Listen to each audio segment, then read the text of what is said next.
네, 예수님과 나라고 하는 제목으로 하나님 말씀 나누겠습니다. 2025년 표어가 성도는 성경을 보고 세상은 성도를 본다입니다. 지난주에 이 표어를 가지고 함께 말씀을 나눴는데요. 우리는 이 세상에 말씀을 전하기 원하고 이 세상에 예수를 증거하기 원합니다. 그런데 세상은 우리가 전하기 원하는 그 예수를 보기 전에 우리가 전하기 원하는 예수를 붙들고 모시고 사는 성도들을 통해 예수를 봅니다. 그러니 우리는 진실로 예수가 우리를 사랑하시는 것처럼 서로를 사랑하며 그리스도를 이 세상에 증거해야 할 것입니다.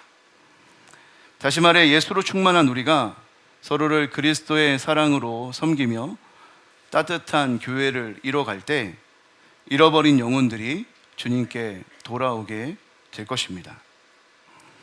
교회가 되는 것, 그것은 선교의 가장 좋은 방법입니다. 복음을 전하기 원한다면 우리는 교회가 되어야 합니다. 잃어버린 영혼을 찾고 싶다. 정말 한 영혼 한 영혼 주님께 돌아오게 하고 싶다. 그런 마음이 있다면 여러분 우리는 먼저 교회가 되어야 합니다. 진실로 영적인 각성이 일어나고 부흥이 일어나서 많은 사람들이 주께로 돌아오기를 원하는 마음이 있다면 우리는 먼저 교회가 되어야 합니다. 그렇다면 우리는 어떤 교회가 되어야 할까? 에베소서는 이 질문에 가장 좋은 대답을 해주는 책입니다. 그래서 이제 2025년 시작하면서 저는 여러분들과 함께 에베소서 말씀을 나누기를 원합니다. 그래서 오늘은 에베소서를 함께 묵상하기 위한 하나의 서론으로서 배경적인 것들을 조금 살펴보고 또 1절과 2절에 나오는 말씀을 통해서 우리가 누구인지를 확인하는 그런 시간을 가지면 좋겠다, 그런 생각을 합니다. 이 에베소라고 하는 도시, 그 도시는 지금 현재 터키의 서남부 지역에 있는 도시입니다. 항구랑 가까운 도시여서 무역이 활발하고 또 경제적으로 번영하는, 그 당시, 아니 그 이전부터 이 에베소라고 하는 지역은 큰 대도시였습니다. 또한 이곳은 종교의 중심지여서 우리가 아는 아르테미 신전, 7대 불가사의 중에 하나라고 하는 그 아르테미 신전이 있는 곳입니다. 이 아르테미 그 여신의 그 조각을 보면 이 여신은 굉장히 많은 그 가슴을 가져서 이게 젖을 줄 수 있는 가슴을 많이 이렇게 가진 그런 여신으로 등장하는데 이 여신이 다산하게 하고 풍요를 줄 수 있는 신이라고 여겨지기 때문에 그러한 형상을 하고 있습니다. 이 신은 이 소아시아 사람들에게 굉장히 깊은 영향을 주는 신이었고, 그래서 그 에베소에는 이렇게 마술을 행하는 사람들이 있었다고 하는데, 그 마술을 하는 사람들 중에도 이렇게 회심하는 사람이 있는데, 여튼 그 마술을 하는 사람들이 이런 마술 행위를 통해 하나의 어떤 주술적 요소를 가지고 이 신에게 풍요를 달라고, 다산하게 해달라고 이렇게 자신이 원하는 것들을 끌어내는 그런 미신 종교적 행위가 굉장히 성행했던 곳이라고 할 수 있습니다. 또한 이 에베소라고 하는 지역은 그 로마의 그 황제를 숭배하는 그런 숭배 사상이 아주 만연했던 곳입니다. 그러니까 억지로 뭐 강요에 의해서 이렇게 막 일부가 막 이렇게 숭배해야 된다 이렇게 핍박하면서 하는 것이 아니라 너무나 자연스럽게 그것을 받아들이고 있는 도시, 그리고 그것이 곧 엘리트 집단들에게는 출세하고 자신의 지위를 안전하게 하는 길이었기 때문에 이 로마 황제를 숭배하는 것은 굉장히 만연해 있는 어떤 그 도시의 정서였다고 할 수 있습니다. 이 바울이 이 에베소라고 하는 도시를 2차 그 선교 여행을 다 마치고 돌아오는 길에 잠깐 들르게 되는데, 그 잠깐 들른 곳에서 항상 바울이 전도할 때 하는 것처럼 그 회당에 들어가서 복음을 전합니다. 근데 이 회당에서 복음을 듣던 사람들 중에 그 복음에 반응하고, 그래서 바울에게 여기서 좀 더 머물러 주시기를 요청하는데요, 바울은 거절하고 돌아갑니다. 그리고 만약 하나님의 뜻이 있다면 다시 우리가 만날 것을 예고합니다. 그런데 3차 전도 여행을 할 때 하나님의 뜻 가운데서 바울은 다시 에베소를 방문하게 되고, 그 에베소에서 여전히 그랬던 것처럼 회당에 들어가 열심히 말씀을 가르치고 복음을 선포합니다. 근데 굉장히 이제 이 복음이라는 것이 그 당시 에베소 문화에서 보면 너무나 그 레디컬한 어떤 것이었기 때문에 이게 반대자들이 당연히 생길 수밖에 없었습니다. 그래서 3개월 만에 이 에베소에서 바울이 쫓겨나가게 되고, 그래서 두란노 성원이라는 곳에서 이 바울이 2년간 계속해서 말씀을 가르치며 에베소에 머무르게 됩니다. 이렇게 이 에베소라고 하는 도시는 바울이 굉장히 오랫동안, 그러니까 바울이 여러 도시, 소아시아와 유럽에 있는 모든 많은 도시들을 돌아다니며 선교를 했지만 가장 오랫동안 애정을 가지고 말씀을 전하고 말씀을 가르치고 목회를 했던 그런 도시였고 또 교회였다는 것을 우리는 알 수가 있습니다. 에베소에서 일어난 많은 일들을 소개하는데, 에베소에서 그 세례에 대해서 알지만 요한의 세례밖에 알지 못하는 자들에게 복음을 전하면서 예수 세례를 알려주고 예수의 세례를 이야기했더니 그 성령 충만해져서 오순절 사건처럼 그들이 방언하고 예언하는 놀라운 일이 일어났고, 교회가 성장하고 기적이 일어나고, 바울의 그 가지고 있었던 손수건만 덮어도 막 병이 났고 막 귀신이 쫓아지는 막 이런 놀라운 역사가 에베소에 있었습니다. 그래서 교회가 그곳에서 굉장히 잘 성장하게 됐고, 또 반대로 그 제가 말씀드렸던 것처럼 에베소에는 그런 여러 가지 그 이방 신들을 섬기는 사람들이 있었기 때문에 또 그런 반대도 만만치 않았습니다. 특별히 그 데메드리오라고 하는 사람이 그 은장색이라고 소개가 되는데, 그러니까 은으로 어떤 그 가공품을 만드는 기술자입니다. 근데 이 사람이 그 신전에서 그 아르테미스 같은 이렇게 여신의 어떤 모습을 조각해가지고 만들어가지고 파는 그런 장사꾼이었죠. 그러니까 이게 종교를 이용한 어떤 장사꾼이었던 것입니다. 굉장히 잘 팔렸겠죠. 왜냐하면 그런 걸 가지고 어떤 공덕을 쌓고 이렇게 하면 자기가 원하는 것을 이룰 수 있다, 이렇게 분명하게 이렇게 믿고 있었던 사람들이었기 때문에 그런 장사를 하는 일은 굉장히 수입이 좋은 일이었을 거예요. 근데 복음을 전하고 복음에 반응하는 사람들이 생겨나기 시작하니까 이 수입이 줄게 된 겁니다. 그래서 이제 고발하고 결국 이 바울이 더 이상 에베소에 있을 수 없게 돼서 바울이 이제 다른 곳으로 피하게 되는데, 이 바울이 그곳을 나오면서 밀레도라고 하는 섬에서 에베소에 있는 그 장로들을 부릅니다. 그러면서 내가 떠나지만 이 에베소 교회들을 잘 세워갈 수 있도록 부탁을 하는데, 그 장면에서 바울이 에베소 교회를 어떻게 섬겼는지를 고백하는 그런 장면이 나오는데, 뭐라고 고백하냐면, 내가 겸손과 눈물을 가지고 시험이 있을 때 시험을 참아내면서 그렇게 주를 섬겼다. 그리고 이 은혜의 복음을 전하기 위해서, 여기서 은혜의 복음 되게 중요한 말인데, 그들은 다 종교적인 어떤 사람들 아니었겠습니까? 근데 그 종교로 하나님 앞에 도달하는 것이 아니라 은혜의 복음을 전하는 그 일에 방해받지 않기 위해서 정말 내 생명조차 귀하지 않은 것을 여기면서 내가 이 복음을 증거하기 애썼다, 이런 얘기를 하는데, 그 내용을 구구절절 읽어보면 얼마나 정말 마음을 다해서 힘을 다해서 에베소에서 섬겼는지를 알 수가 있습니다. 그곳에서 정말 많은 박해도 있었고 정말 죽을 뻔한 위기도 있었지만 에베소 교회에서 바울은 굉장히 그럼에도 불구하고 힘있게 복음을 전했던 것입니다.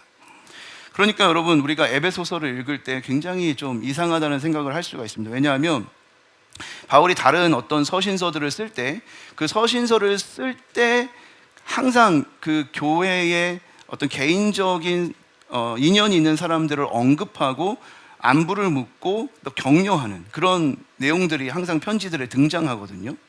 근데 에베소 교회에 편지를 쓰는데, 바울이 에베소 교회에서 만난 이 장로들 그리고 여러 교회 리더 지도자들, 이런 성도들을 언급하고 격려하고 이런 일을 전혀 하지 않고 그냥 에베소서에서 그 편지를 쓰는 것을 봅니다. 생각해보면 사실 에베소만큼 바울이 애정을 쏟은 교회가 없는데, 그리고 정말 격려하고 싶은 사람, 인사하고 싶은 사람이 너무너무 많았을 텐데 바울이 전혀 그 에베소서에서 그런 이야기를 쓰지 않는다는 거죠.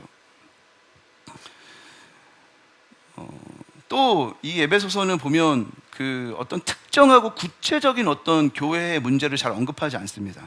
그러니까 다른 서신서를 보면 어떤 편지를 쓴 이유와 목적이 굉장히 명확하고 구체적으로 드러납니다.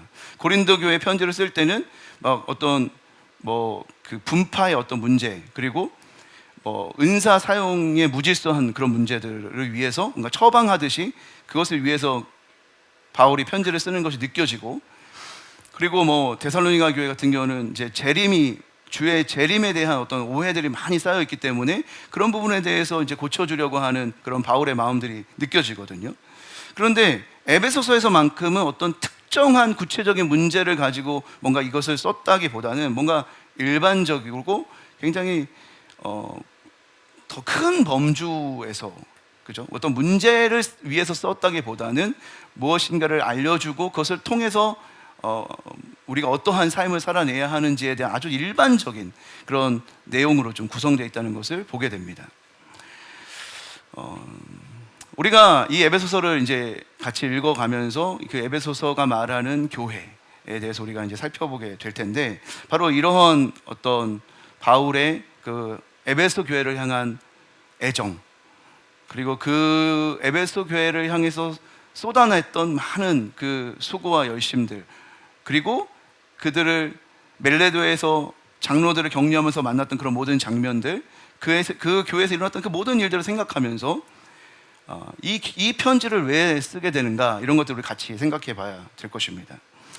결국 이 3차 여행 중에 에베소 교회를 들렸다가 그 바울은 이제 예루살렘에서 돌아오게 되고, 그 예루살렘에서 잡혀 로마로 호송되게 되는데, 그 로마의 감옥에서 이제 에베소 교회를 향해서 편지를 쓰는 거니까 이것을 옥중서신이라고 우리는 부르게 되는데, 이 감옥에서 이제는 더 이상 갈 수도 없는, 에베소에 갈 수도 없는 그 상황에서 너무나 사랑하는 에베소 교회를 향해서 편지를 쓰는데, 그럼에도 불구하고 아주 개인적인 인사를 하지 않는 그 마음.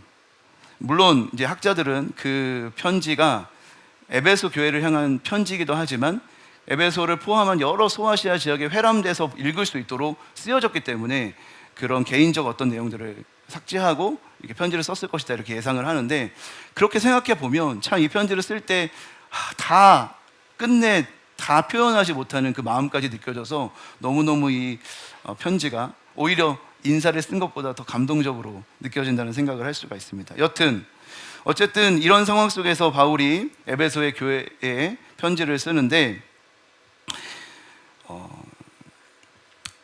어떠한 목적을 가지고 썼을까 우리가 생각해 보면, 이것은 아마도 이 소아시아의 교회들이 아까 설명했던 것처럼 그 정말 너무나 세속적인 그 도시 가운데서 세워져서 정말 교회로서 온전해지기를 바라는 마음이었을 것이라고 추정해 볼 수가 있습니다. 가장 세속적이고 가장 반기독교적인 도시, 그 도시에서 어떻게 교회로 살아내야 할 것인지를 격려하고 싶었겠죠. 아르테미 여신과 같은 그들이 믿고 숭배하는 신, 그들이 정말 이 세상을 다스리는 신이 아니고, 로마의 황제가 이 세상을 다스리는 신이 아니고, 하나님께서 이 세상을 다스리는 신이라는 것을 붙들고 그 세속의 도시 한가운데서 여전히 교회로 살아내기를 기대하는 마음, 그 마음으로 바울은 지금 이 편지를 쓰고 있다는 것입니다. 에베소 교인들을 위해서 기도하는 그 바울의 기도가 에베소서 1장의 후반부에 나오는데요, 우리 그 부분, 기도하는 그 부분을 한번 같이 읽어보겠습니다. 1장 19절에서 22절입니다. 시작. 그의 힘의 위력으로 역사하심을 따라 믿는 우리에게 베푸신 능력의 지극히 크심이 어떠한 것을 너희로 알게 하시기를 구하노라. 그의 능력이 그리스도 안에서 역사하사 죽은 자들 가운데서 다시 살리시고 하늘에서 자기의 오른편에 앉히사 모든 통치와 권세와 능력과 주권과 이 세상뿐 아니라 오는 세상에 일컫는 모든 이름 위에 뛰어나게 하시고 또 만물을 그의 발 아래에 복종하게 하시고 그를 만물 위에 교회의 머리로 삼으셨느니라. 뭐라고 바울이 기도하냐면 성도들이, 에베소 성도들이 무엇을 알기를 원한다? 우리에게 베푸신 능력의 지극히 크심, 그것을 알기 원하는 거예요. 하나님의 능력이 얼마나 큰 것인지를 성도들이 알기를 원한다는 거예요. 그것을 기도하고 있어요. 그러면서 그 능력이 뭔지를 얘기하는데, 그 능력이라고 하는 것은 뭐냐? 하나님께서 그리스도 안에서 역사하셔서 죽은 자들 가운데 예수 그리스도를 다시 살려내시고 하늘로 올리시사 다시 자신의 오른편에 앉히셔서 이 세상에 있는 모든 통치자들, 권세자들, 그 신이라 하는 모든 신들, 그들을 보다 더 높은 곳에 세우시고 그들을 다 예수 그리스도의 발 아래 두게 하심으로써 무엇을 하기 원하시는 거예요? 예수 그리스도를 만물 위에 세우시고 교회의 머리가 되게 하셨다는 거예요. 그것을 알라는 거예요. 그것을 알기를 바란다는 거예요. 사도 바울이 그런 마음으로 지금 에베소 교인들에게 편지를 하고 있는 거죠. 10절에 1장 10절에 같이 한번 읽겠습니다. 1장 10절 시작. 하늘에 있는 것이나 땅에 있는 것이 다 그리스도 안에서 통일되게 하려 하심이라. 하나님의 이 놀라운 계획을 알기를 원하는 거예요. 하나님이 하늘에 있는 것이나 땅에 있는 것이나 모든 것을 하나 되게 통일되게 하시기 위해서 예수 그리스도를 살리셨고 모든 세상의 통치자들 머리 위에 세우셔서 하나님의 교회를 세우시고 그 교회를 통해 이 세상 모든 만물을 하나 되게 하시고자 한다는 이 장엄한 비전을 그들이 알기를 원한다는 거예요. 1장 23절 말씀입니다. 우리 같이 한번 읽겠습니다. 시작. 교회는 그의 몸이니 만물 안에서 만물을 충만하게 하시는 이의 충만함이라. 여러분, 교회를 지금 사도 바울은 뭐라고 얘기합니까? 그의 몸, 예수 그리스도의 몸. 그 예수는 누구예요? 이 세상을 자기 발 아래에 복종하게 하시는 그 예수 그리스도의 몸, 그의 충만, 그 모든 성도가 예수 그리스도의 그 충만을 이룰 때 그것을 우리는 교회라 이렇게 부른다는 거예요. 바울이 바로 이 예수 안에서 전 인류를 한 새 사람 되게 하시는 이 장엄한 비전을 바라보면서 바로 이 에베소 교인들이 같은 교회의 비전을 품기를 기대하는 것입니다. 여러분, 교회가 얼마나 위대한 공동체인지 아셔야 합니다. 이 교회를 통해서 하나님의 이 장엄하다고도 말할 수 없는 너무나 큰 하나님의 이 거대한 비전이 성취된다는 사실, 여러분 믿으십니까? 때로 우리 눈에 연약해 보이고 보잘것없어 보이는 이 교회,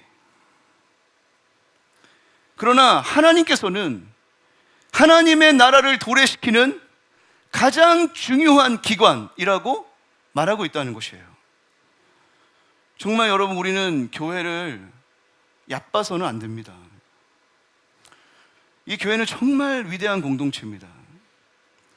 그 어떤 세상의 권력자도, 그 어떤 위대한 정치 지도자도, 어떤 부요한 부자라 할지라도 이룰 수 없는, 그것을 교회는 이룰 수 있기 때문입니다. 여러분, 함부로 교회를 욕하고 여러분 교회를 과소평가하지 마시기 바랍니다. 우리가 어떻게 교회이면서 교회를 욕할 수 있습니까? 어떻게 우리의 왼쪽 팔이 오른쪽 팔을 욕하고 필요 없다고 하면서 말할 수 있고, 어떻게 한몸된 교회가 서로 지체를 비판하면서 교회라 말할 수 있겠습니까? 여러분, 연약한 지역교회, 여러분 우리도 연약하지만 세상에는 정말 연약해 보이는 교회들이 많잖아요. 우리는 사람 많고 대단한 시스템이 있는 교회는 대단한 교회처럼 보고, 작아 보이는 저 교회는 별거 없는 것처럼 우리 여길 수 있지만, 여러분 그렇게 보이는 아주 작은 교회 안에도 거룩한 하나님의 교회가 있다는 사실을 결코 잊어서는 안 됩니다. 사람들은 십자가를 지는 예수를 보면서 어떻게 네가 구원자가 될 수 있느냐, 거기서 내려와서 너나 구원해라, 이렇게 조롱했습니다. 그런데 여러분, 예수님은 이 십자가를 통해서 인류를 구속해 주신 거예요. 여러분, 교회도 마찬가지입니다. 많은 사람들이 교회를 우습게 여기는 시대예요. 그렇지만 하나님은 연약한 이 교회를 통해서 하나님의 위대한 일을 이루실 겁니다. 교회는 하나님의 선택이고 하나님의 방법이기 때문에 그렇습니다. 왜 현대인들이 교회를 욕하고 교회를 멀리하게 됩니까? 심지어 그들이 신앙을 가졌다고 하면서도 교회가 되는 것을 왜 거부합니까? 온갖 이유를 갖다 붙이고 있지만 여러분, 그들은 이미 이 세상의 풍조에 휩쓸려 있기 때문입니다. 세속의 도시에서 거룩한 교회로 살아가기를 포기하고 세속의 마음을 빼앗겼기 때문에 그런 것입니다. 교회를 향한 뜨거운 헌신의 가치, 그것을 잊어버렸고 미지근한 신앙으로 살아가는 자신을 정당화하기 위하여 교회를 욕하는 것이 자신을 변호하는 것처럼 느껴지기 때문에 그렇게 하는 거예요. 우리의 연약함을 본다면, 우리가 교회로서 연약하다면 여러분, 우리는 그것을 보고 함께 울어야 되는 것이고, 교회가 과오를 저지르고 있다면 그것이 나의 과오인 것처럼 슬퍼하고 회개해야 하는 것입니다. 교회가 왜 그러냐 이렇게 할 것이 아니라 우리가 함께 연대 책임을 지는 하나의 교회라는 사실, 한몸된 교회라는 사실을 잊어서는 안 됩니다. 존 스토트 목사님, 이 에베소서의 주석을 쓰시면서 서문에서 존 맥케이가 한 그 에베소서라는 책에 대한 소개를 소개합니다. 근데 이런 말을 해요. 에베소서는 성경에서 가장 현대적인 책이다. 왜냐하면 그것은 하나 되지 못한 세계의 공동체를, 소외 대신 화해를, 전쟁 대신 평화를 약속하기 때문이다. 저는 정말 감동적인 말이라고 생각해요. 왜냐하면 많은 사람들이 교회를 구닥다리 취급하기 때문입니다. 다 옛날에 나 교회 다녀봤어. 아이, 나도 옛날에 다 선생님도 해봤어. 여러분, 교회를 과소평가해요. 조롱합니다. 그렇지만 저는 이 시대에 정말 깊은 슬픔과 절망을 해결할 수 있는 유일한 방법은, 가장 현대적인 방법은 교회라고 생각합니다. 존 스토트는 이곳에서, 이 책에서 더 멋진 말로 교회를 소개하는데, 하나님의 새로운 사회다. 교회는 하나님의 새로운 사회다. 하나님이 새롭게 만든 공동체, 온 세상, 온 나라, 온 열방을 하나님 나라 되도록 하는 하나님의 새로운 사회. 여러분, 우리 따뜻한 교회가 나아갈 길은 세속의 질서를 버리고 하나님의 새로운 질서를 받아들여서 이 세속 도시 한가운데 새로운 교회를 건설하는 것, 여러분, 이것이 우리가 나아갈 길입니다. 세속 도시 한가운데 전혀 다른 힘이 작동하는 그런 교회로 우리가 존재하고 하나님 나라를 성취하는 선교적 공동체가 되어야 할 것입니다. 앞으로 우리는 에베소서를 통해 이 가슴 벅찬 비전을 함께 나누게 될 것입니다. 오늘은 다만 그 시작으로서 우리가 누구인가, 그것을 점검하고자 합니다. 에베소서 1장 1절과 2절 두 절의 말씀 우리가 한번 같이 다시 한번 읽으면 좋겠습니다. 같이 읽겠습니다. 시작.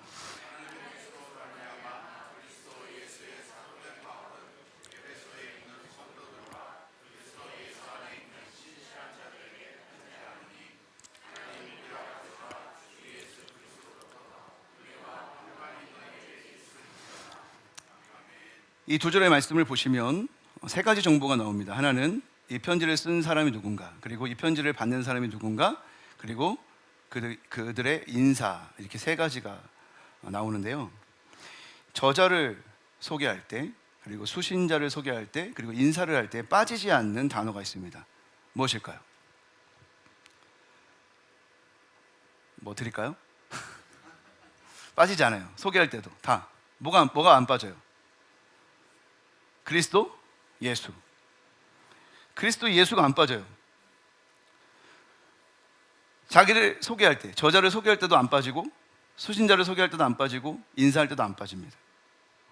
그리스도 예수의 사도된 바울이 그리스도 예수 안에 있는 성도들에게 그리스도 예수로부터 오는 은혜와 평강이 있기를 구하고 있습니다.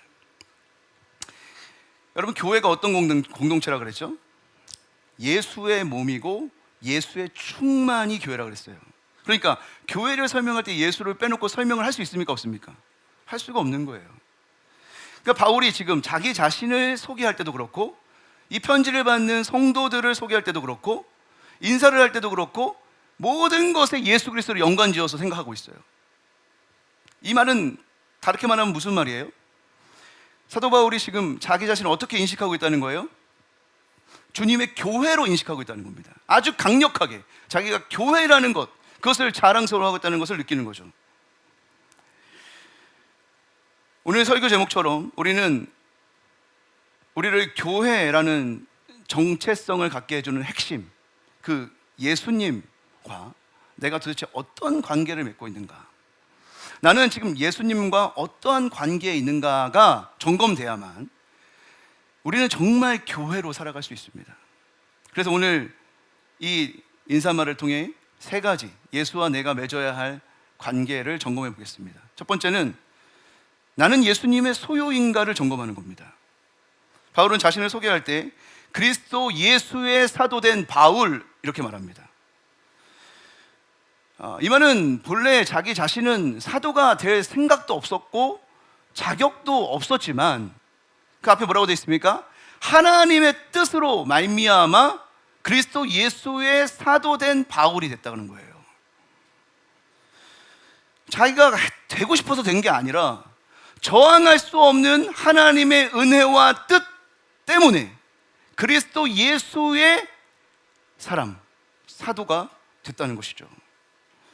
예수의 라고 하는 이 말이 소유격이기 때문에 예수의 소유라는 게 아니라 그가 하나님의 뜻에 밀려가고 하나님의 뜻에 순종하여 살 수밖에 없는 하나님의 것이었다는 것을 스스로가 인정하는 말입니다. 그는 오직 하나님의 뜻에 복종해서 살고 있습니다. 자신이 자신의 것인 것처럼 자신이 원하는 대로 뜻하는 대로 살아가는 것이 아니라 예수 그리스도의 것이 되었다. 나는 하나님의 뜻으로 예수 그리스도의 것이 되어서 예수의 소유가 되어서 나는 사도가 되었다, 이렇게 말하고 있어요. 여러분, 우리는 비록 그리스도 예수의 사도는 아닐지 모릅니다. 그렇지만 우리도 또한 그리스도 앞에 어떻게 섰습니까? 하나님의 뜻으로 말미암아 그리스도 앞에 섰어요. 우리가 이 자리에 있고 싶어서 있는 것이 아니라 하나님의 뜻으로 말미암아 우리는 그리스도 앞에 서게 된 겁니다. 그러니까 우리는 누구냐? 그리스도 예수의 사람입니다. 그리스도 예수의 것이에요. 저는 그리스도 예수의 목사고, 누군가는 그리스도 예수의 장로고, 누군가는 그리스도 예수의 집사고, 누군가는 그리스도 예수의 교사, 그리스도 예수의 리더예요. 예수의 것이란 말입니다. 왜요? 예수님이 우리를 창조하셨을 뿐만 아니라 우리가 박차고 나갔을 때도 우리를 다시 자신의 소유 삼으시기 위해서 십자가에서 죽으시고 살아나심으로 우리를 다시 창조하신 창조주, 재창조주, 그분이 우리 예수님이기 때문입니다. 그러니 우리는 우리가 누구의 소유인가, 이것을 점검해야 돼요. 내가 예수님의 소유인가? 그리고 진실로 정말 영광스러운 하나님의 교회가 되기 원한다면, 그런 교회로 살아가기를 원한다면 더 이상 우리는 우리의 마음대로 우리의 뜻대로 살아가기를 포기해야 합니다. 그리스도 예수의 소유가 돼서 그분의 뜻을 따라 사는 자가 되었다라고 하는 자의식을 갖지 않으면 여러분, 우리는 교회가 되기를 실패할 것입니다. 여러분 누구세요? 여러분 그리스도의 소유가 된 것을 기뻐하고 있습니까? 여러분 예수님과 무슨 관계를 맺고 있습니까?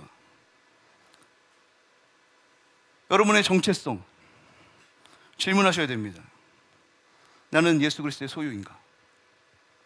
두 번째로 점검할 것은 나는 예수님 안에 있는가입니다. 바울은 이 편지를 받는 수신자를 에베소에 있는 성도들 이렇게 소개하고, 그 에베소에 있는 성도들을 다시 한번 소개하기를 뭐라고 소개하냐면 그리스도 예수 안에 있는 신실한 자들, 이렇게 말하고 있습니다. 그러니까 에베소에 있는 그 성도들은, 그 지역교회 안에 있는 그 성도들은 그리스도 예수 안에 신실한 자들이다, 이렇게 소개하는 거예요. 이 말은 이 성도라고 하는 자의 정체성이 그리스도 예수 안에서 신실하여진, 혹은 신실하게 여겨진 자라는 뜻입니다. 여러분, 이 그리스도 예수 안에서 엔 크리스토 예수라고 하는 이 말은 굉장히 중요한 말. 바울이 자신의 글을 쓸 때 굉장히 심혈을 기울여 고안한 말입니다. 그리스도와의 연합을 설명하기 위해서 하는 말이에요. 예수 그리스도 안에서, 예수 그리스도 안에서 우리의 구원이 이루어졌다고 얘기하거든요.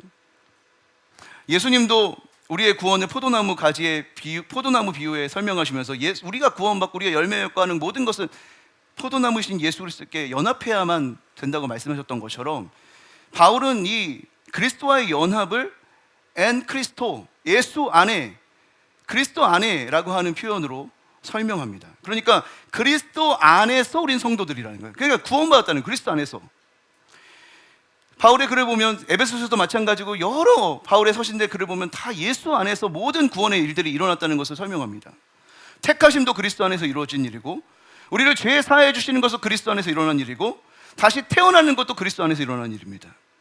우리가 의롭다 여겨지는 것, 그것도 그리스도 안에서 이루어지는 일이고, 우리가 점점 거룩하여지는 그 성화의 과정도 그리스도 안에 있는 겁니다. 그리고 우리가 마침내 영화로워지기까지 그 시간을 견디고 인내하는 그 모든 시간들, 그것을 그리스도 안에 가능하게 하는 것입니다.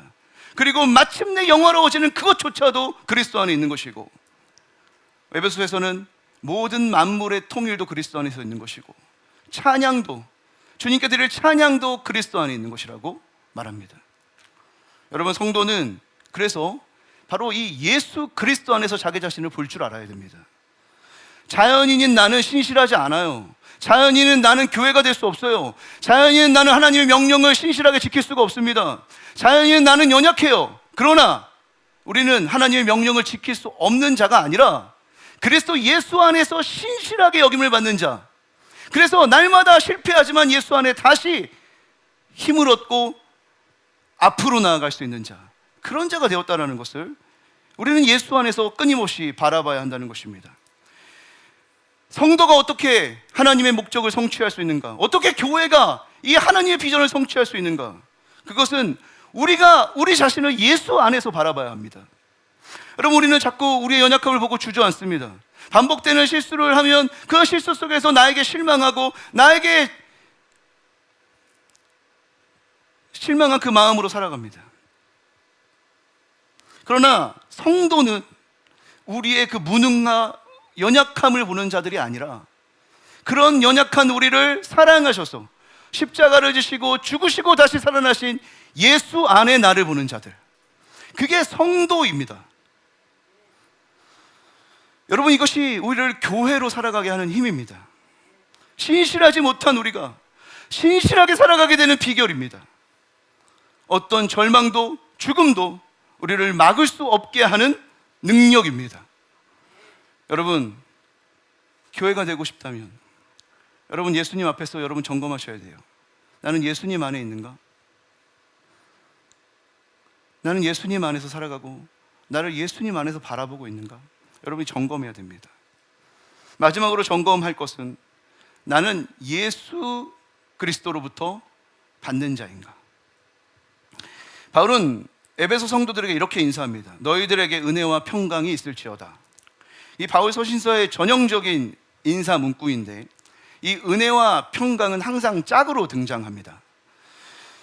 왜냐하면 이 평강이라고 하는 것은 은혜 없이는 주어지지 않기 때문입니다.